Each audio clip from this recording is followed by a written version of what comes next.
आजिर आमर विषय हूँ कर्म चरित्र उपरे यार प्रभाव।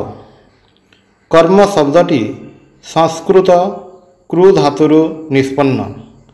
क्रू धातुर अर्थ करिबा, जहा किछि करा जाय ताहा ही कर्म। एही शब्दटीर पुणी पारिभाषिक अर्थ होछि कर्मफल। दार्शनिक अर्थरे व्यवहृत हेले केबे केबे यार अर्थ हुए आमर पूर्वकर्म, जार कारण सही समस्त कर्मफल। किंतु कर्मजगरे आमको कर्म शब्दटी केवल कार्य अर्थरे ही व्यवहार करने को हेब। मानव जातिर चरम लक्ष्य ज्ञान लाभ। प्राच्य दर्शन आम निकटरे यही एक लक्ष्य कथा ही कही थाए। मनुष्यर चरम लक्ष्य सुख नुहे बरं ज्ञान। सुख और आनंद शेष हो जाए, सुख ही चरम लक्ष्य एपरी मने करिबा भ्रम। जगतरे आमे जेते दुख देखु ताहार कारण मनुष्य भ्रम हेतु मने करे जे सुख ही ताहार चरम लक्ष्य। समय हेले मनुष्य बुझीपारे जे से सुख आड़क नुहे बरं ज्ञान दिगक ही क्रमागत अग्रसर हेउअछि। दुख और सुख उभय ही ताहार महान शिक्षक। से शुभरु जेपरी अशुभरु मध्य सेहीपरी शिक्षा लाभ करे। सुख दुखर अनुभव आम मनरे नाना प्रकार छाप रखी जाती। आउ एही छाप गुड़िकर समष्टि बा संस्कार समष्टि को ही आमे मनुष्यर चरित्र कहू। कौनसी व्यक्तिर चरित्र को आलोचना करी देख, तेबे बुझिब एहा प्रकृत पक्षरे ता मनर प्रवृत्ति, मनर प्रवणता समूहर समष्टि मात्र। तुमे देखिब सुख दुख दुईटी ही समभावरे ताहार चरित्र गठनर उपादान। चरित्र को गोटे विशेष छांचरे पकाइबा पई भल मंद उभयंकर समान अवदान रही। स्थल विशेषरे सुख अपेक्षा बरं दुख अधिकतर शिक्षा दे थाए। पृथ्वीर महापुरुषंकर चरित्र आलोचना कले देखा जाय जे अधिकांश स्थल रे सुख अपेक्षा दुख सेमानंकु अधिकतर शिक्षा देछि। ऐश्वर्य अपेक्षा दारिद्र्य अधिक शिक्षा देछि। प्रशंसा अपेक्षा निंदा रूपक आघात ही सेमानंकर अंतरस्थ अग्नि को प्रज्वलित करिबारे अधिक साहाय्य करिछि। एही ज्ञान मनुष्यर अंतर्निहित। कौनसी ज्ञान बाहरु आसे नाही, सबु अंतରରେ थाए। आमे जे कहू मनुष्य जाने ताहा ठीक, किंतु मनोविज्ञानर भाषारे कहिबाकु हेले कुहाजिब जे मनुष्य आविष्कार करे बा आवरण उन्मोचन करे। मनुष्य जहा शिक्षा करे प्रकृत पक्षरे से ताहा आविष्कार करे। डिस्कभर शब्दटीर अर्थ अनंत ज्ञानर आकर स्वरूप निज आत्मारु आवरण घुंचाई नेबा।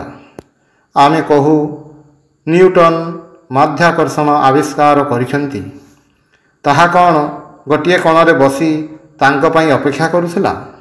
ना, एहा तांको निज मन मध्यरे अवस्थित थिला। समय आसिला से एहाकू बाहर कले। मनुष्य जेते प्रकार ज्ञान लाभ करिछि ताहा सबू ता मनरु। जगतर अनंत पुस्तकागार तुम मनरे अवस्थित। बहिर्जगत केवल तुम मन को अध्ययन करिवार उत्तेजक कारण स्वरूप उपलक्ष्य मात्र। तुम मन ही सर्वदा तुमर अध्ययनर विषय। से फलर पतन न्यूटन को पक्षरे उद्दीपक कारण सदृश हैला। से निज मन को अध्ययन करने को लगिले। तांको मनरे पूर्वरु अवस्थित भाव परंपरा को अन्य एक प्रकार रे सजाई ताहा मध्यरे गोटिए नुआ श्रृंखला आविष्कार कले। यह को ही आमे माध्याकर्षणर नियमावली कहू। ताहा से फल बा पृथ्वी केन्द्र अवस्थित कौनसी वस्तुरे नथिला। अतएव जे कौनसी लौकिक बा पारमार्थिक ज्ञान मनुष्य मध्यरे अवस्थित।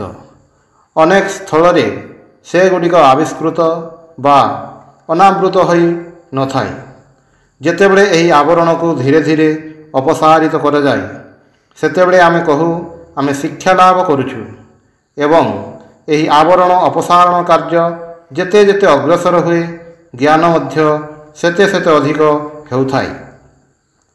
ଏହି ଆବରଣ ଯାହାଙ୍କର କ୍ରମଶଃ ଅପସାରିତ ହେଉଛି, ସେ ଅପେକ୍ଷାକୃତ ଜ୍ଞାନୀ। ଯାହାର ଆବରଣ ଖୁବ୍ ବେଶୀ, ସେ ଅଜ୍ଞାନୀ। ପୁଣି ଯେଉଁ ବ୍ୟକ୍ତିଙ୍କ ଠାରୁ ଅଜ୍ଞାନ ସମ୍ପୂର୍ଣ୍ଣ ଚାଲିଯାଇଛି, ସେ ସର୍ବଜ୍ଞ। ପୂର୍ବେ ଅନେକ ସର୍ବଜ୍ଞ ପୁରୁଷ ଥିଲେ। ମୋର ବିଶ୍ୱାସ ଏ ଯୁଗରେ ମଧ୍ୟ ଅନେକେ ହେବେ। ପୁନଶ୍ଚ ଆଗାମୀ କଳ୍ପସମୂହରେ ମଧ୍ୟ ଅସଂଖ୍ୟ ସର୍ବଜ୍ଞ ପୁରୁଷ ଜନ୍ମଲାଭ କରିବେ। ଅଗ୍ନି ଯେପରି ଖଣ୍ଡେ ଝକମକି ପଥରରେ ନିହିତ ଥାଏ, ଜ୍ଞାନ ମଧ୍ୟ ସେହିପରି ମନ ମଧ୍ୟରେ ହିଁ ରହିଅଛି। ଉଦ୍ଦୀପକ କାରଣଟି ଘର୍ଷଣ ସ୍ୱରୂପ କାର୍ଯ୍ୟ କରି ଜ୍ଞାନାଗ୍ନିକୁ ପ୍ରଜ୍ୱଳିତ କରିଦିଏ। ଆମର ସକଳ ଭାବ ଓ କାର୍ଯ୍ୟ ଏହିପରି। ଯଦି ଆମେ ଶାନ୍ତ ହୋଇ ନିଜ ଅନ୍ତଃକରଣକୁ ଅଧ୍ୟୟନ କରିବା, ତେବେ ଦେଖିବା ଯେ ଆମର ହସ, କାନ୍ଦ, ସୁଖ, ଦୁଃଖ, ଆଶୀର୍ବାଦ, ଅଭିସମ୍ପାତ, ନିନ୍ଦା, ସୁଖ୍ୟାତି ଇତ୍ୟାଦି ସବୁକିଛି ଆମ ମନ ଉପରେ ବହିର୍ଜଗତର ବିଭିନ୍ନ ଆଘାତ ଦ୍ୱାରା ଆମ ଭିତରୁ ହିଁ ଉତ୍ପନ୍ନ। ଏହା ଫଳରେ ହିଁ ଆମର ବର୍ତ୍ତମାନ ଚରିତ୍ର ଗଠିତ। ଏହି ଆଘାତ ସମଷ୍ଟିକୁ ହିଁ କର୍ମ କୁହାଯାଏ। ଆତ୍ମାର ଅଭ୍ୟନ୍ତରସ୍ଥ ଅଗ୍ନିକୁ ବାହାର କରିବା ପାଇଁ, ଏହାର ନିଜ ଶକ୍ତି ଓ ଜ୍ଞାନ ପ୍ରକାଶ ପାଇଁ ଯେକୌଣସି ମାନସିକ ବା ଦୈହିକ ଆଘାତ ପ୍ରଦତ୍ତ ହୁଏ, ତାହା ହିଁ କର୍ମ। କର୍ମ ଅବଶ୍ୟ ଏଠାରେ ତାହାର ବ୍ୟାପକତମ ଅର୍ଥରେ ବ୍ୟବହୃତ। ଅତଏବ ଆମେ ସର୍ବଦା ହିଁ କର୍ମ କରୁଛୁ। ମୁଁ କଥା କହୁଛି, ଏହା କର୍ମ। ତୁମେ ଶୁଣୁଛ, ତାହା ମଧ୍ୟ କର୍ମ। ଆମେ ଶ୍ୱାସକ୍ରିୟା କରୁଛୁ, ଏହା କର୍ମ। ବୁଲୁଛୁ, କର୍ମ। କଥା କହୁଛୁ, କର୍ମ। ଶାରୀରିକ ବା ମାନସିକ ଯାହା କିଛି ଆମେ କରୁ, ସମସ୍ତ ହିଁ କର୍ମ। ପ୍ରତି କର୍ମ ଆମ ଉପରେ ତାହାର ଦାଗ ରଖିଯାଉଛି। କେତେଗୁଡ଼ିଏ କାର୍ଯ୍ୟ ଅଛି, ସେଗୁଡ଼ିକ ଯେପରି ଅନେକ କ୍ଷୁଦ୍ର କ୍ଷୁଦ୍ର କର୍ମର ସମଷ୍ଟି। ଯଦି ଆମେ ସମୁଦ୍ର ତଟରେ ଦଣ୍ଡାୟମାନ ହୋଇ ଶୈଳଖଣ୍ଡ ଉପରେ ତରଙ୍ଗାଘାତ ଜନିତ ଧ୍ୱନି ଶୁଣୁ, ତେବେ ତାହା କେଡ଼େ ଭୟାନକ ବୋଲି ବୋଧ ହୁଏ। କିନ୍ତୁ ଆମେ ଜାଣୁ, ଗୋଟିଏ ତରଙ୍ଗ ପ୍ରକୃତରେ ଲକ୍ଷ ଲକ୍ଷ ଅତି କ୍ଷୁଦ୍ର ତରଙ୍ଗର ସମଷ୍ଟି ମାତ୍ର। ସେମାନଙ୍କ ମଧ୍ୟରୁ ପ୍ରତ୍ୟେକଟିରୁ ହିଁ ଶବ୍ଦ ଆସୁଛି, କିନ୍ତୁ ତାହା ଆମେ ଶୁଣିପାରୁନା। କିନ୍ତୁ ଯେତେବେଳେ ସେମାନେ ଏକତ୍ର ହୁଅନ୍ତି, ଆମେ ସେହି ଶବ୍ଦ ଶୁଣିପାରୁ। ଆମ ହୃଦୟର ପ୍ରତ୍ୟେକ କମ୍ପନ ମଧ୍ୟ ଗୋଟିଏ ଗୋଟିଏ କର୍ମ। କେତେଗୁଡ଼ିଏ କାର୍ଯ୍ୟ ଆମେ ବୁଝିପାରୁ, ସେଗୁଡ଼ିକ ଯେପରି ଆମର ଇନ୍ଦ୍ରିୟଗ୍ରାହ୍ୟ ହୋଇ ଧରାଦିଅନ୍ତି। ସେଗୁଡ଼ିକ କିନ୍ତୁ କେତେଗୁଡ଼ିଏ କ୍ଷୁଦ୍ର କ୍ଷୁଦ୍ର କର୍ମର ସମଷ୍ଟି। ଯଦି ତୁମେ କୌଣସି ବ୍ୟକ୍ତିର ଚରିତ୍ରର ଯଥାର୍ଥ ବିଚାର କରିବାକୁ ଇଚ୍ଛା କର, ତେବେ ତାହାର ବଡ଼ ବଡ଼ କାର୍ଯ୍ୟ ପ୍ରତି ଦୃଷ୍ଟି ଦିଅ ନାହିଁ। ଅବସ୍ଥା ବିଶେଷରେ ନିତାନ୍ତ ନିର୍ବୋଧ ବ୍ୟକ୍ତି ମଧ୍ୟ ବୀରତୁଲ୍ୟ କାର୍ଯ୍ୟ କରିଥାଏ। ଯେତେବେଳେ କେହି ଅତି ଛୋଟ ଛୋଟ କାର୍ଯ୍ୟ କରୁଛି, ସେତେବେଳେ ଦେଖ ସେ କିପରି ଭାବରେ ତାହା ସମ୍ପାଦନ କରୁଛି। ଏହାଦ୍ୱାରା ତୁମେ ଜଣେ ମହତ୍ ଲୋକର ପ୍ରକୃତ ଚରିତ୍ର ଜାଣିପାରିବ। ବଡ଼ ବଡ଼ ଘଟଣା ଉପଲକ୍ଷେ ଅତି ସାମାନ୍ୟ ଲୋକ ମଧ୍ୟ ମହତ୍ତ୍ୱକୁ ଉନ୍ନୀତ ହୁଏ। କିନ୍ତୁ ଯାହାଙ୍କର ଚରିତ୍ର ପ୍ରକୃତରେ ମହତ୍, ତାଙ୍କର ପ୍ରତ୍ୟେକ କାର୍ଯ୍ୟ ହିଁ ମହତ୍। ସର୍ବତ୍ର ସର୍ବ ଅବସ୍ଥାରେ ସେ ଏକ ପ୍ରକାର ରହନ୍ତି। ମନୁଷ୍ୟ ଉପରେ ଯେତେ ପ୍ରକାର ଶକ୍ତି କ୍ରିୟା କରେ, ତନ୍ମଧ୍ୟରୁ ଯେଉଁ କର୍ମ ଦ୍ୱାରା ତାହାର ଚରିତ୍ର ଗଠିତ ହୁଏ, ତାହା ହିଁ ସର୍ବାପେକ୍ଷା ପ୍ରବଳ। ମନୁଷ୍ୟ ଯେପରି ଗୋଟିଏ କେନ୍ଦ୍ର। ଜଗତର ସମୁଦାୟ ଶକ୍ତିକୁ ସେ ନିଜ ଆଡ଼କୁ ଆକର୍ଷଣ କରୁଛି ଓ ଏହି କେନ୍ଦ୍ରରେ ହିଁ ସେଗୁଡ଼ିକୁ ମିଳିତ କରି ଗୋଟିଏ ବୃହତ୍ ତରଙ୍ଗ ଆକାରରେ ତାହାକୁ ବାହାରକୁ ପ୍ରେରଣ କରୁଛି। ଏହିପରି ଗୋଟିଏ କେନ୍ଦ୍ର ହିଁ ପ୍ରକୃତ ମନୁଷ୍ୟ। ସେ ସର୍ବଶକ୍ତିମାନ, ସର୍ବଜ୍ଞ ଏବଂ ସେ ତା ନିଜ ଆଡ଼କୁ ସମଗ୍ର ଜଗତକୁ ଆକର୍ଷଣ କରୁଛି। ଭଲ ମନ୍ଦ, ସୁଖ ଦୁଃଖ ସବୁ ତା ନିଜ ଆଡ଼କୁ ଆସୁଛି ଓ ଏକତ୍ର ହେଉଛି। ସେ ଏଗୁଡ଼ିକ ମଧ୍ୟରୁ ଚରିତ୍ର ନାମକ ମହାଶକ୍ତି ଗଠନ କରି ତାହାକୁ ବହିର୍ଦେଶକୁ ପ୍ରକ୍ଷେପ କରୁଛି। ତା ଭିତରେ ଗ୍ରହଣ କରିବାର ଶକ୍ତି ଯେପରି ଅଛି, ବାହାରକୁ ପ୍ରକ୍ଷେପ କରିବାର ଶକ୍ତି ମଧ୍ୟ ସେପରି ଅଛି। ଆମେ ଜଗତରେ ଯେତେ ପ୍ରକାର କାର୍ଯ୍ୟ ଦେଖିବାକୁ ପାଉ, ମନୁଷ୍ୟ ସମାଜରେ ଯେତେ ପ୍ରକାରର ଆଲୋଡ଼ନ ହେଉଛି, ଆମ ଚତୁର୍ଦିଗରେ ଯେଉଁ ସକଳ କାର୍ଯ୍ୟ ହେଉଛି, ସମସ୍ତ ଚିନ୍ତାର ହିଁ ପ୍ରକାଶ ମାତ୍ର, ମନୁଷ୍ୟ ଇଚ୍ଛାର ପ୍ରକାଶ ମାତ୍ର। ଯନ୍ତ୍ର ସମୂହ, ନଗର, ଜାହାଜ, ରଣତରୀ ଏସବୁ ମନୁଷ୍ୟର ଇଚ୍ଛାର ବିକାଶ ମାତ୍ର। ଏହି ଇଚ୍ଛା ଚରିତ୍ରରୁ ଉଦ୍ଭୂତ, ଚରିତ୍ର ପୁଣି କର୍ମ ଦ୍ୱାରା ନିର୍ମିତ। ଇଚ୍ଛାର ପ୍ରକାଶ କର୍ମର ଅନୁରୂପ। ପ୍ରବଳ ଇଚ୍ଛାଶକ୍ତି ସମ୍ପନ୍ନ ଯେଉଁ ସକଳ ମାନବ ଜଗତରେ ଜନ୍ମଗ୍ରହଣ କରିଛନ୍ତି, ସେମାନେ ସମସ୍ତେ କଠୋର କର୍ମୀ ଥିଲେ। ସେମାନଙ୍କର ଏତେ ଇଚ୍ଛାଶକ୍ତି ଥିଲା ଯେ ସେମାନେ ତାହାର ପ୍ରୟୋଗ ଦ୍ୱାରା ଜଗତକୁ ଓଲଟ ପାଲଟ କରିଦେଇ ପାରିଥାନ୍ତେ। ଏହି ଶକ୍ତି ସେମାନେ ଯୁଗ ଯୁଗ ବ୍ୟାପୀ ନିରବଚ୍ଛିନ୍ନ କର୍ମ ଦ୍ୱାରା ଲାଭ କରିଥିଲେ। ବୁଦ୍ଧ ବା ଯୀଶୁଙ୍କ ଭଳି ପ୍ରବଳ ଇଚ୍ଛାଶକ୍ତି ଏକ ଜନ୍ମରେ ଲାଭ କରାଯାଇ ନାହିଁ। ଏହାକୁ ପୁରୁଷାନୁକ୍ରମିକ ଶକ୍ତି ସଞ୍ଚାର ମଧ୍ୟ କୁହାଯାଇ ନାହିଁ। କାରଣ ଆମେ ଜାଣୁ ସେମାନଙ୍କର ପିତା କେଉଁମାନେ ଥିଲେ। ସେମାନେ ଯେ ଜଗତର ହିତ ପାଇଁ କେବେ କିଛି କହିଥିଲେ ସେ କଥା ଜଣାନାହିଁ। ଯୋସେଫଙ୍କ ଭଳି ଲକ୍ଷ ଲକ୍ଷ ସୂତ୍ରଧର ଜୀବନଲୀଳା ସମ୍ବରଣ କରିଛନ୍ତି। ଲକ୍ଷ ଲକ୍ଷ ଏବେ ମଧ୍ୟ ଜୀବିତ ଅଛନ୍ତି। ବୁଦ୍ଧଙ୍କ ପିତାଙ୍କ ଭଳି ଲକ୍ଷ ଲକ୍ଷ କ୍ଷୁଦ୍ର ରାଜା ପୃଥିବୀରେ ଥିଲେ। ଯଦି ଏହା କେବଳ ପୁରୁଷାନୁକ୍ରମିକ ଶକ୍ତି ସଞ୍ଚାରର ଉଦାହରଣ ହୁଏ, ତେବେ ଏହି କ୍ଷୁଦ୍ର ସାମାନ୍ୟ ରାଜା, ଯାହାଙ୍କୁ ହୁଏତ ତାଙ୍କର ଭୃତ୍ୟମାନେ ମଧ୍ୟ ମାନୁନଥିଲେ, ସେ କିପରି ଏକ ସନ୍ତାନର ଜନକ ହେଲେ ଯାହାଙ୍କୁ ପୃଥିବୀର ଅଧେ ଲୋକ ଉପାସନା କରୁଛନ୍ତି? ସୂତ୍ରଧର ଓ ତାଙ୍କର ଏହି ସନ୍ତାନ, ଯାହାଙ୍କୁ ଲକ୍ଷ ଲକ୍ଷ ଲୋକ ଈଶ୍ୱର ବୋଲି ଉପାସନା କରୁଛନ୍ତି, ଏ ଦୁଇଙ୍କ ମଧ୍ୟରେ ଏହି ଯେ ଅନତିକ୍ରମଣୀୟ ପ୍ରଭେଦ, ତାହା କିପରି ବ୍ୟାଖ୍ୟା କରାଯିବ? ବଂଶାନୁକ୍ରମିକ ମତବାଦ ଦ୍ୱାରା ଏହାର ବ୍ୟାଖ୍ୟା ହୁଏ ନାହିଁ। ବୁଦ୍ଧ ଓ ଯୀଶୁ ଜଗତରେ ଯେଉଁ ମହାଶକ୍ତି ସଞ୍ଚାର କରିଥିଲେ, ତାହା କେଉଁଠାରୁ ଆସିଲା? ତାହା ଯୁଗ ଯୁଗାନ୍ତର ଧରି ଏଠାରେ ହିଁ ଥିଲା ଏବଂ କ୍ରମଶଃ ପ୍ରବଳରୁ ପ୍ରବଳତର ହେଉଥିଲା। ଅବଶେଷରେ ଏହା ବୁଦ୍ଧ ବା ଯୀଶୁ ନାମରେ ପ୍ରବଳ ଶକ୍ତି ରୂପେ ସମାଜରେ ଆବିର୍ଭୂତ ହେଲା। ବର୍ତ୍ତମାନ ମଧ୍ୟ ଏହି ଶକ୍ତି ତରଙ୍ଗ ପ୍ରବାହିତ ହୋଇ ଚାଲିଛି। ପୁନଶ୍ଚ ଏହି ସମସ୍ତ ହିଁ କର୍ମ ଦ୍ୱାରା ନିୟନ୍ତ୍ରିତ। ଉପାର୍ଜନ ନ କଲେ କେହି କିଛି ହୋଇପାରେ ନାହିଁ। ଏହା ସନାତନ ନିୟମ। ଆମେ ଭାବିପାରୁ ଠକାଠକି କରି ଆମେ କିଛି ଲାଭ କରିଯିବୁ, କିନ୍ତୁ ଶେଷ ପର୍ଯ୍ୟନ୍ତ ଆମକୁ ପୂର୍ବୋକ୍ତ ନିୟମରେ ହିଁ ଦୃଢ଼ ବିଶ୍ୱାସୀ ହେବାକୁ ପଡ଼େ। କୌଣସି ବ୍ୟକ୍ତି ଜୀବନସାରା ଧନୀ ହେବାର ଚେଷ୍ଟା କରିଚାଲିଲେ, ଏଥିପାଇଁ ସହସ୍ର ସହସ୍ର ବ୍ୟକ୍ତିଙ୍କୁ ଠକି ଚାଲିଲେ, କିନ୍ତୁ ଅବଶେଷରେ ସେ ବୁଝିଲେ ଯେ ଏ ସମସ୍ତ ଧନର ପ୍ରକୃତ ଅଧିକାରୀ ସେ ନୁହନ୍ତି। ସେତେବେଳେ ତାଙ୍କ ନିକଟରେ ଜୀବନ କଷ୍ଟକର ଓ ଜଘନ୍ୟ ବୋଲି ନିଶ୍ଚୟ ବୋଧ ହେବ। ଆମେ ଆମର ଶାରୀରିକ ଭୋଗ ପାଇଁ ଅନେକ କିଛି ସଂଗ୍ରହ କରିପାରୁ, କିନ୍ତୁ ନିଜ କର୍ମ ଦ୍ୱାରା ଆମେ ଯାହା କିଛି ଉପାର୍ଜନ କରୁ, ସେଥିରେ ହିଁ ଆମର ପ୍ରକୃତ ଅଧିକାର। ଜଣେ ନିର୍ବୋଧ ଜଗତର ସକଳ ପୁସ୍ତକ କ୍ରୟ କରିପାରେ, କିନ୍ତୁ ସେଗୁଡ଼ିକ ତାହାର ପୁସ୍ତକାଗାରରେ ପଡ଼ି ରହିବ ମାତ୍ର।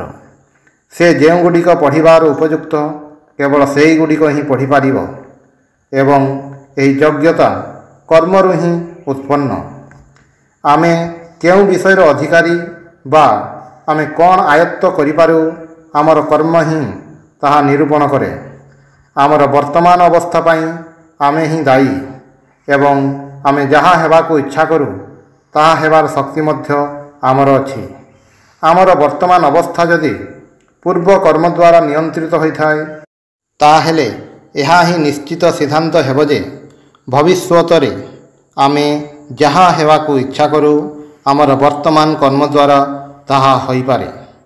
ଅତଏବ କିପରି କର୍ମ କରିବାକୁ ହେବ ତାହା ଆମେ ଜାଣିବା ଉଚିତ। ତୁମେ କହିବ କର୍ମ କିପରି କରିବାକୁ ହୁଏ ତାହା ପୁଣି ଶିଖିବାର ପ୍ରୟୋଜନ କ'ଣ?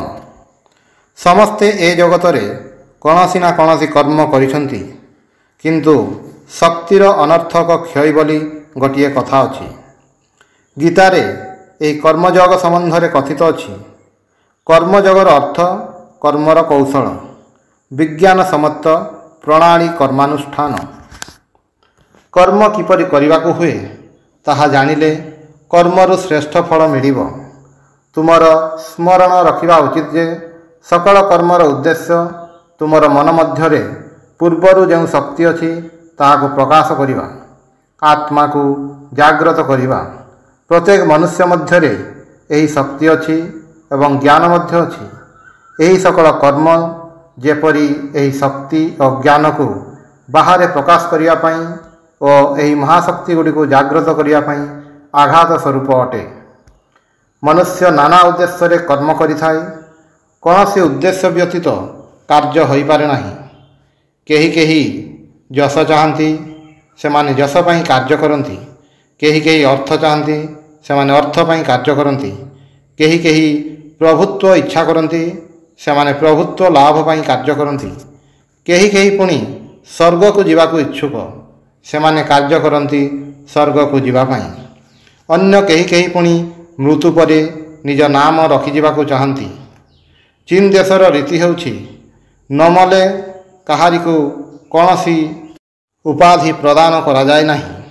ବିଚାର କରି ଦେଖିଲେ ଏହା ଆମ ଅପେକ୍ଷା ଭଲ ପ୍ରଥା ବୋଲି କହିବାକୁ ହେବ। ଚୀନ ଦେଶରେ କୌଣସି ଲୋକ ଖୁବ୍ ଭଲ କାମ କଲେ ତାହାର ମୃତ ପିତା ବା ପିତାମହଙ୍କୁ କୌଣସି ସମ୍ମାନଜନକ ଉପାଧି ପ୍ରଦାନ କରାଯାଏ। କେହି କେହି ପୁଣି ଏହି ଉଦ୍ଦେଶ୍ୟରେ କାମ କରିଥାନ୍ତି। କୌଣସି କୌଣସି ମୁସଲମାନ ସମ୍ପ୍ରଦାୟର ଅନୁଗାମୀଗଣ ମୃତ୍ୟୁ ପରେ ଗୋଟିଏ ପ୍ରକାଣ୍ଡ ସମାଧି ମନ୍ଦିରରେ ସମାହିତ ହେବା ପାଇଁ ଜୀବନଯାକ ତଦନୁଯାୟୀ କାର୍ଯ୍ୟ କରିଥାନ୍ତି। ମୁଁ ଏପରି କେତେଗୁଡ଼ିଏ ସମ୍ପ୍ରଦାୟ କଥା ଜାଣେ, ଯେଉଁମାନଙ୍କ ମଧ୍ୟରେ ଶିଶୁଜାତ ହେବା ମାତ୍ରେ ତା ପାଇଁ ସମାଧି ମନ୍ଦିରଟି ନିର୍ମିତ ହୋଇଥାଏ। ଏହା ହିଁ ସେମାନଙ୍କ ବିବେଚନାରେ ମନୁଷ୍ୟର ସର୍ବାପେକ୍ଷା ପ୍ରୟୋଜନୀୟ କର୍ମ ଏବଂ ଏହି ସମାଧି ମନ୍ଦିର ଯେତେ ବୃହତ୍ ଓ ସୁନ୍ଦର ହୁଏ ସେହି ବ୍ୟକ୍ତି ସେତେ ସୁଭୋଗ ବୋଲି ବିବେଚିତ ହୁଅନ୍ତି। କେହି କେହି ପୁଣି ପ୍ରାୟଶ୍ଚିତ କରିଥାନ୍ତି। ଯେତେ ପ୍ରକାର ଅସତ୍ କାର୍ଯ୍ୟ କରିସାରି ଶେଷରେ ଗୋଟିଏ ମନ୍ଦିର ପ୍ରତିଷ୍ଠା କରନ୍ତି ଅଥବା ପୁରୋହିତ ଗଣଙ୍କୁ କିଣି ନେଇ ସେମାନଙ୍କ ନିକଟରୁ ସ୍ୱର୍ଗକୁ ଯିବାର ଛାଡ଼ପତ୍ର ପାଇବା ପାଇଁ କିଛି ଅର୍ଥ ସେମାନଙ୍କୁ ଦାନ କରନ୍ତି।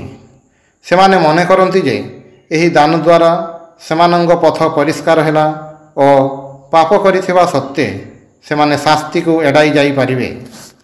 ମନୁଷ୍ୟର କର୍ମ ପ୍ରବୃତ୍ତିର ମାତ୍ର କେତୋଟି ଉଦାହରଣ ପ୍ରଦତ୍ତ ହେଲା। କର୍ମ ପାଇଁ କର୍ମ କର। ସବୁ ଦେଶରେ ଏପରି କେତେ ମନୁଷ୍ୟ ଅଛନ୍ତି ଯେଉଁମାନେ ଜଗତର ପ୍ରକୃତ କଲ୍ୟାଣକାରୀ। ସେମାନେ କର୍ମ ପାଇଁ କର୍ମ କରନ୍ତି, ନାମ ଯଶ ପ୍ରତି ଆକାଙ୍କ୍ଷିତ ହୁଅନ୍ତି ନାହିଁ, ସ୍ୱର୍ଗକୁ ଯିବାକୁ ମଧ୍ୟ ଚାହାନ୍ତି ନାହିଁ। ଲୋକଙ୍କର ପ୍ରକୃତ ଉପକାର ହେବ ବୋଲି ସେମାନେ କର୍ମ କରନ୍ତି। ପୁଣି ଅନେକ ଅଛନ୍ତି ଯେଉଁମାନେ ଆହୁରି ଉଚ୍ଚତର ଉଦ୍ଦେଶ୍ୟ ପାଇଁ ଦରିଦ୍ରର ଉପକାର ଓ ମନୁଷ୍ୟ ଜାତିକୁ ସାହାଯ୍ୟ କରନ୍ତି। କାରଣ ସେମାନେ ସତ୍ କାର୍ଯ୍ୟରେ ବିଶ୍ୱାସୀ, ସେମାନେ ସଦ୍ଭାବକୁ ଭଲ ପାଆନ୍ତି। ନାମ ଯଶ ପାଇଁ କୃତକର୍ମର ଫଳ କେବେ ହେଲେ ସଙ୍ଗେ ସଙ୍ଗେ ମିଳେ ନାହିଁ। ସଚରାଚର ଦେଖାଯାଏ ଯେ ଆମେ ଯେତେବେଳେ ବୃଦ୍ଧ ହେଉ, ଆମର ଜୀବନ ପ୍ରାୟ ଶେଷ ହୋଇ ଆସେ, ସେତେବେଳେ ଆମର ନାମ ଯଶ ପ୍ରକାଶିତ ହୁଏ। କିନ୍ତୁ ଯଦି କେହି କୌଣସି ସ୍ୱାର୍ଥପୂର୍ଣ୍ଣ ଉଦ୍ଦେଶ୍ୟ ବ୍ୟତୀତ କାର୍ଯ୍ୟ କରେ, ସେ କ'ଣ କିଛି ହେଲେ ଲାଭ କରେ ନାହିଁ? ହଁ, ସେ ସର୍ବାପେକ୍ଷା ଅଧିକ ଲାଭ କରେ। ନିଃସ୍ୱାର୍ଥ କର୍ମରେ ହିଁ ସର୍ବାଧିକ ଲାଭ। ତେବେ ଏହା ଅଭ୍ୟାସ କରିବାର ଧୈର୍ଯ୍ୟ ମନୁଷ୍ୟର ନାହିଁ। ସାଂସାରିକ କ୍ଷେତ୍ରରେ ମଧ୍ୟ ଏହା ଅଧିକ ଲାଭଜନକ। ପ୍ରେମ, ସତ୍ୟ, ନିଃସ୍ୱାର୍ଥପରତା ଏଗୁଡ଼ିକ କେବଳ ନୀତି ସମ୍ବନ୍ଧୀୟ ଆଳଙ୍କାରିକ ବର୍ଣ୍ଣନା ନୁହେଁ, ଏଗୁଡ଼ିକ ଆମର ସର୍ବୋଚ୍ଚ ଆଦର୍ଶ, କାରଣ ଏହିଗୁଡ଼ିକ ମଧ୍ୟରେ ହିଁ ମହତି ଶକ୍ତି ନିହିତ ଅଛି। ପ୍ରଥମତଃ, ଯେଉଁ ବ୍ୟକ୍ତି 5 ଦିନ ଅଥବା 5 ମିନିଟ୍ କୌଣସି ସ୍ୱାର୍ଥ ଅଭିସନ୍ଧି ବ୍ୟତୀତ ଅର୍ଥାତ୍ ଭବିଷ୍ୟତର କୌଣସି ଚିନ୍ତା ଯେପରି ସ୍ୱର୍ଗଲାଭର ଆକାଂକ୍ଷା, ଶାସ୍ତିର ଭୟ ଅଥବା ଏପରି କୌଣସି ବିଷୟ ଚିନ୍ତା ନ କରି କାର୍ଯ୍ୟ କରିପାରନ୍ତି, ତାଙ୍କ ମଧ୍ୟରେ ମହାପୁରୁଷ ହେବାର ସାମର୍ଥ୍ୟ ଅଛି। ଏହି ଭାବ କାର୍ଯ୍ୟରେ ପରିଣତ କରିବା କଠିନ, କିନ୍ତୁ ଆମ ଅନ୍ତରର ଅନ୍ତଃସ୍ଥଳରେ ଆମେ ଏହାର ମୂଲ୍ୟ ଜାଣୁ ଏହା କେତେ ଶୁଭ ଫଳପ୍ରସୂ। ଏହି କଠୋର ସଂଯମରେ ହିଁ ଶକ୍ତିର ମହୋଚ୍ଚ ବିକାଶ। ସମସ୍ତ ବହିର୍ମୁଖ କାର୍ଯ୍ୟ ଅପେକ୍ଷା ଆତ୍ମସଂଯମରେ ହିଁ ଅଧିକତର ଶକ୍ତିର ପ୍ରକାଶ। ଚତୁରସ୍ୱ ବାହିତ ଗୋଟିଏ ଶକଟ କୌଣସି ବାଧା ନ ପାଇ ପର୍ବତରୁ ଗଡ଼ିଯାଉଛି ଅଥବା ଶକଟ ଚାଳକ ଅଶ୍ୱଗଣଙ୍କୁ ସଂଯମ କରୁଅଛି, ଏମାନଙ୍କ ମଧ୍ୟରୁ କେଉଁଟିରେ ଶକ୍ତିର ଅଧିକତର ବିକାଶ?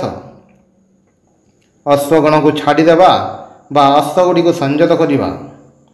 ଗୋଟିଏ କମାଣର ଗୁଳି ବାୟୁରେ ଗତି କରି ଅନେକ ଦୂରରେ ଯାଇ ପଡ଼ୁଛି, ଅଥଚ ଅନ୍ୟ ଗୋଟିଏ ଗୁଳି କାନ୍ଥରେ ଆଘାତ ପାଇ ଅଧିକ ଦୂର ଯାଇପାରୁନାହିଁ। କିନ୍ତୁ ଏହି ସଂଘର୍ଷ ଫଳରେ ପ୍ରବଳ ତାପ ଉତ୍ପନ୍ନ ହେଉଛି। ଏହିପରି ମନର ବହିର୍ମୁଖ ଶକ୍ତିଗୁଡ଼ିକ ସ୍ୱାର୍ଥ ଉଦ୍ଦେଶ୍ୟରେ ଧାବିତ ହୋଇ ବିକ୍ଷିପ୍ତ ହୁଏ। ଏଗୁଡ଼ିକ କେବେ ହେଲେ ତୁମ ନିକଟକୁ ଫେରିଆସି ତୁମର ଶକ୍ତି ବିକାଶରେ ସାହାଯ୍ୟ କରେ ନାହିଁ, କିନ୍ତୁ ଏଗୁଡ଼ିକୁ ସଂଯତ କଲେ ତୁମର ଶକ୍ତି ବର୍ଦ୍ଧିତ ହେବ। ଏହି ସଂଯମରୁ ମହତି ଇଚ୍ଛାଶକ୍ତି ଉତ୍ପନ୍ନ ହେବ। ଏହା ଖ୍ରୀଷ୍ଟ ବା ବୁଦ୍ଧଙ୍କ ତୁଲ୍ୟ ଚରିତ୍ର ସୃଷ୍ଟି କରିବ। ଅଜ୍ଞ ବ୍ୟକ୍ତିଗଣ ଏ ରହସ୍ୟ ଜାଣନ୍ତି ନାହିଁ, ତଥାପି ସେମାନେ ଜଗତ ଉପରେ ପ୍ରଭୁତ୍ୱ କରିବାକୁ ଚାହାନ୍ତି। ନିର୍ବୋଧ ବ୍ୟକ୍ତି ଜାଣେନା ଯେ ସେ ଯଦି ଧୈର୍ଯ୍ୟ ସହକାରେ କାର୍ଯ୍ୟ କରେ, ତେବେ ସେ ମଧ୍ୟ ସମୁଦାୟ ଜଗତକୁ ଶାସନ କରିପାରିବ। ସେ କିଛି ଦିନ ଅପେକ୍ଷା କରୁ ଏବଂ ଏହି ଅଜ୍ଞାନ ସୁଲଭ ଜଗତ ଶାସନର ଉଚ୍ଚ ଆକାଂକ୍ଷାକୁ ସଂଯତ କରୁ। ଏହି ଭାବ ସମ୍ପୂର୍ଣ୍ଣ ଚାଲିଗଲେ ସେ ଜଗତକୁ ଶାସନ କରିପାରିବ। ଅନେକ ପଶୁ ଯେପରି ସମ୍ମୁଖରେ କ'ଣ ଅଛି ତାହା ଆଦୌ ଜାଣିପାରନ୍ତି ନାହିଁ, ଆମମାନଙ୍କ ମଧ୍ୟରେ ସେହିପରି କେହି କିଛି ଦିନ ପରେ କ'ଣ ଘଟିବ ତାହା ଅନୁମାନ କରିପାରନ୍ତି ନାହିଁ। ଆମେ ଯେପରି ଗୋଟିଏ ସଂକୀର୍ଣ୍ଣ ବୃତ୍ତ ମଧ୍ୟରେ ଆବଦ୍ଧ, ଏହା ହିଁ ଆମର ଜଗତ। ଏହାର ବାହାରକୁ ଦେଖିବାର ଧୈର୍ଯ୍ୟ ଆମର ନାହିଁ, ତେଣୁ ଆମେ ଅସାଧୁ ଓ ଦୁର୍ବୃତ୍ତ ହୋଇଯାଉ। ଏହା ହିଁ ଆମର ଦୁର୍ବଳତା, ଶକ୍ତିହୀନତା। କିନ୍ତୁ ଅତି ସାମାନ୍ୟ କର୍ମକୁ ମଧ୍ୟ ଘୃଣା କରିବା ଉଚିତ ନୁହେଁ। ଯେଉଁ ବ୍ୟକ୍ତି ଉଚ୍ଚତର ଉଦ୍ଦେଶ୍ୟ ପାଇଁ କାର୍ଯ୍ୟ କରେ ନାହିଁ, ସେ ବ୍ୟକ୍ତିଗତ ସ୍ୱାର୍ଥସିଦ୍ଧି ଉଦ୍ଦେଶ୍ୟରେ ନାମ ଯଶ ପାଇଁ ଅନ୍ତତଃ କାମ କରୁ। ଆମମାନଙ୍କୁ ସର୍ବଦା ଉଚ୍ଚରୁ ଉଚ୍ଚତର ଉଦ୍ଦେଶ୍ୟ ଦିଗରେ ଅଗ୍ରସର ହେବାକୁ ପଡ଼ିବ ଏବଂ ଏଗୁଡ଼ିକ କ'ଣ ତାହା ବୁଝିବା ପାଇଁ ଚେଷ୍ଟା କରିବାକୁ ହେବ। କର୍ମରେ ହିଁ ଆମର ଅଧିକାର, ଫଳରେ ନୁହେଁ। ଫଳ ଯାହା ହେବାର ହେଉ, ଫଳ ପାଇଁ ଚିନ୍ତା କାହିଁକି? କୌଣସି ଲୋକକୁ ସାହାଯ୍ୟ କଲାବେଳେ ସେ ବ୍ୟକ୍ତିର ମନୋଭାବ ତୁମ ପ୍ରତି କିପରି ହେବ ସେ ବିଷୟରେ ଚିନ୍ତା କର ନାହିଁ। ତୁମେ ଯଦି କୌଣସି ମହତ୍ ବା ଶୁଭ କାର୍ଯ୍ୟ କରିବାକୁ ଇଚ୍ଛା କର, ତେବେ ଫଳାଫଳ ବିଷୟରେ ଚିନ୍ତା କରି ଉଦ୍ବିଗ୍ନ ହୁଅ ନାହିଁ। କର୍ମର ଏହି ଆଦର୍ଶ ସମ୍ବନ୍ଧରେ ଆଉ ଗୋଟିଏ କଠିନ ସମସ୍ୟା ଆସି ଉପସ୍ଥିତ ହୁଏ। ତୀବ୍ର କର୍ମଶୀଳତାର ପ୍ରୟୋଜନ। ସର୍ବଦା ଆମକୁ କର୍ମ କରିବାକୁ ହିଁ ହେବ। ଆମେ ମୁହୂର୍ତ୍ତେ ହେଲେ କର୍ମ ନ କରି ରହିପାରୁନାହିଁ। ଅତଏବ ବିଶ୍ରାମ କେଉଁଠି? ଜୀବନ ସଂଗ୍ରାମର ଏକ ପାର୍ଶ୍ୱରେ କର୍ମ, ଯାହାର କ୍ଷିପ୍ତ ଆବର୍ତ୍ତରେ ଆମେ ବିଘୂର୍ଣ୍ଣିତ, ଅନ୍ୟ ପାର୍ଶ୍ୱରେ ସବୁ ଶାନ୍ତିମୟ, ତାହା ଯେପରି ନିବୃତ୍ତି ଉନ୍ମୁଖ। କୌଣସି ପ୍ରକାର ଶବ୍ଦ ବା କୋଳାହଳ ନାହିଁ, କେବଳ ଜୀବଜନ୍ତୁ, ବୃକ୍ଷ, ପୁଷ୍ପ, ପର୍ବତରାଜି ସମନ୍ୱିତ ପ୍ରକୃତିର ଶାନ୍ତିମୟ ଚିତ୍ର। ଏ ଦୁଇଟିରୁ କୌଣସିଟି ହିଁ ସମ୍ପୂର୍ଣ୍ଣ ଚିତ୍ର ନୁହେଁ। ଯେପରି ଗଭୀର ସମୁଦ୍ରବାସୀ ମତ୍ସ୍ୟ ଉପରକୁ ଆସିବା ମାତ୍ରେ ଖଣ୍ଡ ବିଖଣ୍ଡ ହୋଇଯାଏ, କାରଣ ଜଳର ପ୍ରବଳ ଚାପରେ ହିଁ ଏହା ଜୀବିତ ରହିବା ପାଇଁ ସମର୍ଥ। ସେହିପରି ଶାନ୍ତିପୂର୍ଣ୍ଣ ସ୍ଥାନରେ ବାସ କରିବାରେ ଅଭ୍ୟସ୍ତ କୌଣସି ବ୍ୟକ୍ତି ସଂସାରର ଏହି ଆବର୍ତ୍ତରେ ପଡ଼ିବା ମାତ୍ରେ ଧ୍ୱଂସ ହୋଇଯିବ। ପୁନଶ୍ଚ ଯେଉଁ ବ୍ୟକ୍ତି କେବଳ ସାଂସାରିକ ଓ ସାମାଜିକ ଜୀବନର କୋଳାହଳରେ ହିଁ ଅଭ୍ୟସ୍ତ, ସେ କ'ଣ କୌଣସି ବିଜନ ସ୍ଥାନରେ ସ୍ୱସ୍ତିରେ ବାସ କରିପାରିବ? ଯନ୍ତ୍ରଣାରେ ହୁଏତ ତାହାର ମସ୍ତିଷ୍କ ବିକୃତ ହୋଇଯିବ। ଆଦର୍ଶ ପୁରୁଷ ସେହି ଯେ ଗଭୀରତମ ନିର୍ଜନତା ଓ ନିସ୍ତବ୍ଧତା ମଧ୍ୟରେ, ତୀବ୍ର କର୍ମ ଏବଂ ପ୍ରବଳ କର୍ମଶୀଳତା ମଧ୍ୟରେ ମରୁଭୂମିର ନିସ୍ତବ୍ଧତା ଓ ନିସଙ୍ଗତା ଅନୁଭବ କରନ୍ତି। ସେ ସଂଯମର ରହସ୍ୟ ବୁଝିଛନ୍ତି, ଆତ୍ମସଂଯମ କରିଛନ୍ତି। ଯାନବାହନ ମୁଖରିତ ମହାନଗରୀରେ ଭ୍ରମଣ କଲେ ମଧ୍ୟ ତାଙ୍କ ମନ ଶାନ୍ତ ଥାଏ, ଯେପରିକି ସେ ନିଶବ୍ଦ ଗୁହାରେ ରହିଛନ୍ତି। ଅଥଚ ତାଙ୍କ ମନ ତୀବ୍ର ଭାବରେ କର୍ମ କରୁଅଛି। କର୍ମଯୋଗର ଏହା ହିଁ ଆଦର୍ଶ। ଯଦି ଏହି ଅବସ୍ଥା ଲାଭ କରିପାର, ତାହେଲେ କର୍ମର ପ୍ରକୃତ ରହସ୍ୟ ତୁମେ ଅବଗତ ହେବ। କିନ୍ତୁ ଆମକୁ ମୂଳରୁ ଆରମ୍ଭ କରିବାକୁ ହେବ। ଆମ ନିକଟକୁ ଯେଉଁ କର୍ମ ଆସିବ, ତାହା ହିଁ କରିବାକୁ ହେବ ଏବଂ ଆମକୁ କ୍ରମଶଃ ଅଧିକତର ନିଃସ୍ୱାର୍ଥପର ହେବାକୁ ପଡ଼ିବ। ଆମକୁ କର୍ମ କରିବାକୁ ହେବ ଏବଂ ଏହି କାର୍ଯ୍ୟ ପଶ୍ଚାତରେ କ'ଣ ଅଭିସନ୍ଧି ଅଛି, ତାହା ଦେଖିବାକୁ ହେବ। ତାହେଲେ ପ୍ରାୟ ସର୍ବତ୍ର ଦେଖିପାରିବ ଯେ ପ୍ରଥମେ ଆମର ଅଭିସନ୍ଧି ସ୍ୱାର୍ଥପୂର୍ଣ୍ଣ ଥାଏ, କିନ୍ତୁ ଅଧ୍ୟବସାୟ ପ୍ରଭାବରେ କ୍ରମଶଃ ଏହି ସ୍ୱାର୍ଥପରତା କମିଯାଏ। ଅବଶେଷରେ ଏପରି ସମୟ ଆସିବ ଯେତେବେଳେ ପ୍ରକୃତରେ ଆମେ ନିଃସ୍ୱାର୍ଥ କର୍ମ କରିବା ପାଇଁ ସମର୍ଥ ହେବା। ସେତେବେଳେ ଆମର ଆଶା ହେବ ଯେ ଜୀବନ ପଥରେ ଅଗ୍ରସର ହେଉ ଦିନେ ନା ଦିନେ ଏପରି ସମୟ ଆସିବ ଯେବେ ଆମେ ସମ୍ପୂର୍ଣ୍ଣ ନିଃସ୍ୱାର୍ଥପର ହୋଇପାରିବା। ପୁନଶ୍ଚ ଆମେ ଯେଉଁ ମୁହୂର୍ତ୍ତରେ ସେହି ଅବସ୍ଥା ଲାଭ କରିବା, ସେହି ମୁହୂର୍ତ୍ତରେ ଆମର ସକଳ ଶକ୍ତି କେନ୍ଦ୍ରୀଭୂତ ହେବ ଏବଂ ଆମର ଅନ୍ତର୍ନିହିତ ଜ୍ଞାନ ପ୍ରକାଶିତ ହେବ। ଓಂ ଶାନ୍ତି ଶାନ୍ତି ଶାନ୍ତି। ହରି ଓಂ ତତ୍ସତ୍।